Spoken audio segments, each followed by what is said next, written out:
Hi everybody, it's Dr. Mary Gardner with Lap of Love with another Facebook Live. And today's Facebook Live is going to be about a part of assessing quality of life with our pets that we have to say goodbye to. And it's going to focus on our personal budgets. And what I mean by this is there's a lot of different parts of assessing quality of life. That's probably the number one question that we as veterinarians get is how will I know is time and how do I assess if their quality of life is good and me managing them is good. And so there are a lot of different aspects to assessing quality of life. What the diseases that the pet has, how they're managing these diseases, and a variety of other things. But I really want to focus this Facebook Live on our personal budgets and what we can manage ourselves. And I want to make sure that we are supportive as a network of families that love our animals, that would do anything for them. And know that though, taking care of a geriatric, a terminally ill, a very sick patient is not easy and it's very difficult. And I myself have gone through it a number of times. And I know most of you know my Doberman Duncan, who's an angel now for over a year. He was a lot of work, and so there is a lot that goes along with managing a pet. And I want to talk about the 4 budgets. And the first budget is the monetary budget. So do I have enough funds to take care of my pet in this state that they're in? Now, typically, a geriatric pet is going to have some arthritis, maybe some cognitive dysfunction and things like that, where we need to supplement them with pain management or anti-inflammatories. And depending on the size of your pet, that cost is going to vary from $20 a month to $200 a month. There are some other diseases that we need to give medications that are way more expensive. For instance, heart medication. Duncan was a 110-pound dog on heart medication. And it was not cheap to give him the best medications every single month. So we may not have it in our budget and our finances to provide the best pet medicine that we need. And did you know that 51% of the population do not have $1,000 or more in savings? So we may think about $200 a month as being very expensive, but for some people, just $50 a month, they just do not have it in their budget. And what a toll it places on their hearts to know that they want to do more. There's other things that they can provide, but they can't. And so the first budget is that monetary budget. Now there are also many diseases where there's no cost associated with managing that. Maybe some yoga mats or some things to help them manage around the house, but there's not an ongoing cost. And so that's not what the toll is on the family. So that's where I think about the other budgets. The next budget is the physical budget. Can you physically manage the care of your pet? Now, I had Duncan, who again is a very large boy, 110 pounds. And so when he had mobility issues, it was not easy helping him get up and walk outside and then manage if he struggled when he went to the bathroom and things like that. But I have a relative that's got rheumatoid arthritis, and she can't lift a 20-pound dog. So it's not a matter of a very large breed, but even some of the smaller breeds are hard to manage. For me, I am 6'1", and so a smaller dog, a 40-pound dog, is harder for me because I have to bend over and it's not easy for me to pick them up. But what about just physically being able to give medications or subcu fluids or things like that? So there's another budget, which is our physical budget. Can we physically manage it? Another part of it is exhaustion, which is a part of our physical budget. And so with Duncan, I had to wake up 3 times a night to let him go outside to go to the bathroom because he had heart failure. And that was hard. It was very hard then for me the next day to function properly when I've had a very little amount of sleep or disturbed sleep.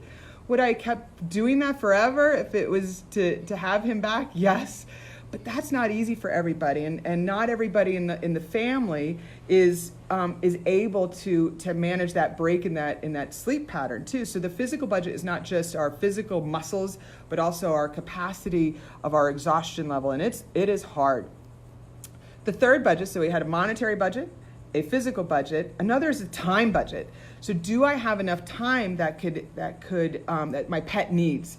So how many of you have a job where you leave at 7 a.m. in the morning and you're back just simply 8 hours later? like barely any of us, because we have an 8-hour job, we have to drive there, we have to maybe stop and get some Starbucks or something like that. And so we're never home within a short period of time where some of our geriatric pets need us. You know, when you get a puppy, somebody has to let them out every 4 hours, where our geriatric or terminally ill pets are very similar to a puppy or a kitten, where they need care. Duncan needed to be let out every 4 hours. So luckily I work from home, so for the most part I could let him out.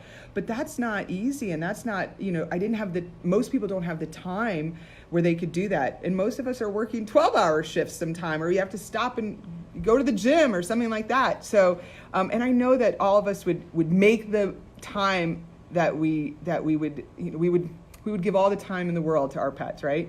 But also just feeding them takes more time. And what if you've got 3 human kids and you're caring for a very sick pet and you're trying them to take their pills, and you're giving them their medication and making sure that they're getting their medication every 4 hours. Duncan's heart medicine was every 4 hours also. So do I have enough time in my schedule to be able to care the best for him? And the fourth budget is the emotional budget. So am I emotionally capable of managing this? And I say this in both sides of the spectrum, because we have some families that they're done. They've put so much effort, so much energy, so much just raw emotions behind taking care of their pet that their budget is just sucked up, and they don't have the emotional capacity to handle this anymore. Maybe they're going through some personal struggles that I have no right to know as a veterinarian, if they themselves are struggling with a relationship, with job, or whatever it may be. On the other side, there may be some families that wait so long to say goodbye because this is the last living link to somebody else that has passed, right? So I've helped families where this cat belonged to their daughter who died. And so they almost want to keep going. So they've got an excess budget because they can't let them go. And so when I think about these 4 budgets, and these are the personal ones for ourselves, I know that, of course, if a pet is suffering, I don't care if I have enough time, energy, money in the world. If they're suffering, then I should say goodbye to them. But these are our personal budgets, and can I afford the proper treatment and care? Do I have enough time to take care of them properly? Do I have the physical capability? And whether that means coming from friends who might help me out. And I see Manette has just joined me, so she knows Duncan, and she helped me out taking care of him and some other friends of mine. And do I have the emotional capacity? I've had many families where they've had one pet that had the same disease, and they just can't go through it again with another pet. And so I tell families, if at any time any one of these bank accounts of these budgets is up, where you don't have any more left in the till, then I support your decision to say goodbye. And I know that some people may think that's a little bit selfish, you know, like we should always have enough time for our pets. And yeah, in an ideal world.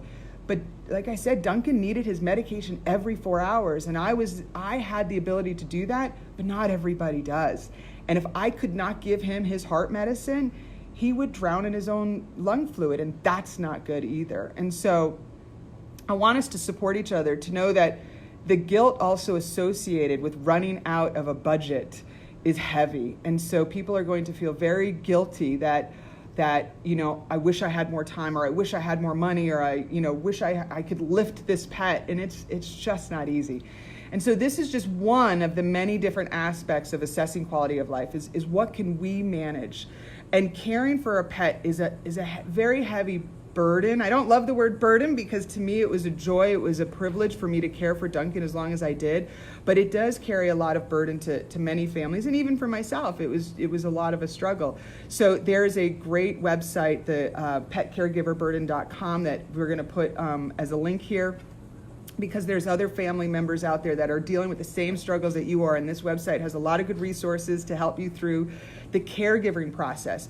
And did you know that in human hospice and in human geriatrics, a lot of it is focused around the family members taking care of the pet, and that is no different with our own families, and so with our families in the pet world. And so making sure that the family feels supported, and helping. If you have a friend that has a dog or a cat or a pig or whatever else that is going through this end of life process, man, reach out and help them. They might need an afternoon off. They may need to just take a break from the everyday and the stress.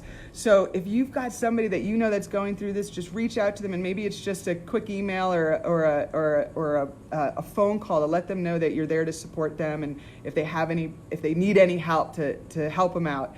And when it comes time for them, no guilt, no regret, and I can't always help families with the sorrow that they feel, but I certainly don't want them to have regrets. And I want them to know that, if at any time our personal budgets are up, that I support their decision.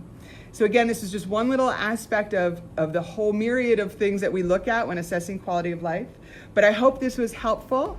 And until next time, take care.